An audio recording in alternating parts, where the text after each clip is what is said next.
Hi friends, শিক্ষকদের TET pass বাধ্যতামূলক। Primary এবং আপার প্রাইমারি সমস্ত শিক্ষকদের তথ্য তলব করা হয়েছে।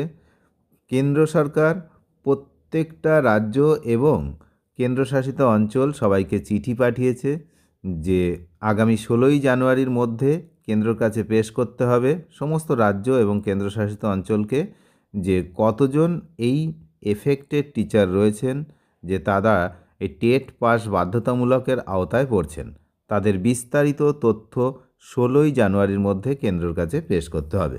তো বিস্তারিত এই ভিডিওতে আমরা একটু জেনে নেব যে কোন পরিপ্রেক্ষিতে কী বিষয়। নিশ্চয়ই আপনারা বুঝতে পারছেন যে গত সেপ্টেম্বর মাসে সুপ্রিম কোর্টের একটি যুগান্তকারী রায় যে শিক্ষকদের টেট পাস বাধ্যতামূলক কাদের না, যাদের কর্মজীবন 5 বছরের বেশি সময় বাকি রয়েছে, আর যাদের কর্মজীবন 5 বছরের কম সময় বাকি রয়েছে তাদেরকে টেট না পাস না করলেও চলবে। তো তারপর সমস্ত রাজ্য রিভিউ পিটিশন করেছে সেই রায়টাকে, কিছু রিট পিটিশন হয়েছে, কিন্তু সুপ্রিম কোর্টে সেই সমস্ত রিভিউ পিটিশন এবং রিট পিটিশনের কোনো খবর আজ পর্যন্ত হয়নি, তাদের শুনানির জন্য কোনো কিছু হয়নি। তো সেই জন্যই কিন্তু শেষমেশ কেন্দ্র সরকার এই সমস্ত রাজ্যকে চিঠি পাঠিয়ে জানতে চেয়েছে যে কোন কোন শিক্ষক কবে তাদের জয়েনিং হয়েছে, কি বিষয়, কোন পরিপ্রেক্ষিতে জয়েনিং হয়েছিল, কি নিয়মে জয়েনিং হয়েছিল, এই সমস্ত কিন্তু জানতে চেয়েছে। তো সবাই মনে করছে যে এবার কেন্দ্র সরকার কোনো একটি স্টেপ হয়তো নিতে চলেছে এই বিষয়ে। গত 1 সেপ্টেম্বর 2025 সুপ্রিম কোর্ট শিক্ষকদের টেট সংক্রান্ত এই গুরুত্বপূর্ণ রায় ঘোষণা করেছিল। তো এবার নড়েচড়ে বসল কেন্দ্র সরকার সেই রায়ের পরিপ্রেক্ষিতে। দেশের বিভিন্ন রাজ্য সরকারকে তাদের শিক্ষকদের চাকরি ও টেট যোগ্যতা সংক্রান্ত বিস্তারিত তথ্য চেয়ে পাঠিয়েছে। এই নির্দেশের ভিত্তিতে রাজ্যগুলিকে 16ই জানুয়ারির মধ্যে 2026 অবশ্য, মানে এই চলতি মাসেরই 16ই জানুয়ারির মধ্যে কিন্তু পাঠাতে হবে। নির্দিষ্ট ফরম্যাট বলে দেওয়া হয়েছে, সেই ফরম্যাটে কিন্তু তাদের তথ্য পাঠাতে হবে। কীরকম বিষয় না, নিয়োগকারী সংস্থা কারা ছিল, অর্থাৎ কাদের আন্ডারে নিয়োগ হয়েছে শিক্ষকদের, প্রাথমিক নাকি উচ্চ প্রাথমিক, তো সেই বিষয়টা জানাতে হবে। আর উভয় স্তরের শিক্ষক হিসেবে নিযুক্ত হওয়ার জন্য প্রয়োজনীয় শিক্ষাগত ও প্রশিক্ষণগত যোগ্যতা কী কী, এটাও রাজ্যের কাছে জানতে চাওয়া হয়েছে, কোন যোগ্যতাতে নেওয়া হয়েছে, কোন যোগ্যতার জন্য।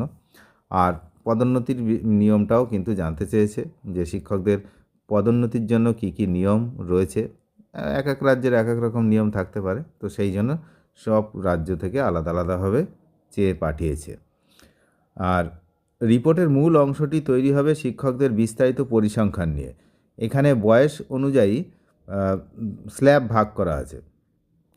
15 যেমন 21 থেকে 25 বছর এরকম রয়েছে, তারপরে 60 বছরের ঊর্ধ্বে এরকম স্ল্যাব ভাগ করা রয়েছে। আর তবে সবচেয়ে গুরুত্বপূর্ণ বিষয় হলো 2011 সালকে একটি কাট অফ ইয়ার হিসাবে ধরা হয়েছে। এখানে একটি কাট অফ ইয়ার ধরা হয়েছে, সেটা হচ্ছে 2011 সাল। তো এনসিটি 2011 সালে টেট বাধ্যতামূলক করার আগে এবং পরে নিয়োগের বিষয়টা পরিষ্কারভাবে তুলে ধরতে বলা হয়েছে। কীরকম 2011 সালের নিয়োগ আর 2011 পরে নিয়োগ।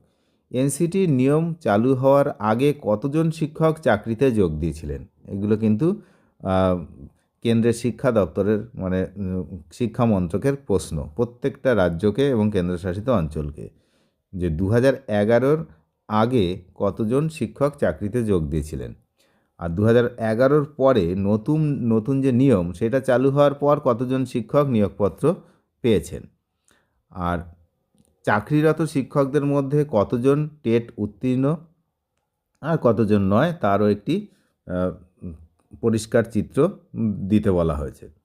যারা 2011 সালের আগে চাকরিতে ঢুকেছেন কিন্তু বর্তমানে টেট করেছেন তাদের সংখ্যা কত। 11 আগে হওয়ার পরেও কিন্তু অনেকে আবার টেট পাস করেছেন, তো তাদের সংখ্যাটা কি। আর 2011 পরে যারা নিয়োগ পেয়েছেন টেট পাস করেছেন নিয়ম মেনে, তাদের পরিসংখ্যান কি।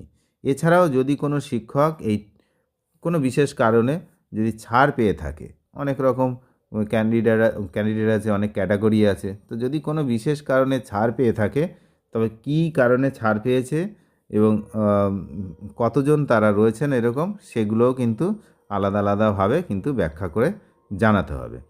তো কখন জানাতে হবে? আগেই বললাম, 16ই জানুয়ারির মধ্যে পেশ করতে হবে সমস্ত রাজ্য এবং কেন্দ্রশাসিত অঞ্চলকে। এখন বিষয় হলো যে এগুলো তো চেয়েছে রাজ্য সরকারের কাছ থেকে, সমস্ত রাজ্যের কাছ থেকে। তো নিয়ে কেন্দ্র কি করতে চাইছে সেটাও কিন্তু একটা গুরুত্বপূর্ণ বিষয় এই মুহূর্তে, যে এতদিন পর কেন্দ্রের যে শিক্ষা মন্ত্রক তারা এই যে চিঠি পাঠিয়েছে সমস্ত রাজ্যকে, মানে কেন, কী কারণে?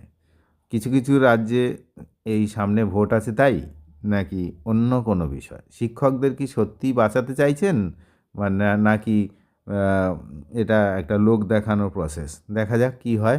সেই সব প্রশ্নের উত্তর কিন্তু মিলবে আগামী দিন। কারণ 16ই জানুয়ারি যে এই যে তথ্যগুলো নিচ্ছে, তারপর কি করছে, সেই তথ্যগুলো নিয়ে কি হচ্ছে, সেদিকে তো আমরা কড়া নজর রাখব, আপনারাও রাখবেন। আর চ্যানেলে যারা নতুন তারা নিয়মিত আপডেট পেতে অবশ্যই চ্যানেলটিকে সাবস্ক্রাইব করে সঙ্গে থাকবেন। ধন্যবাদ।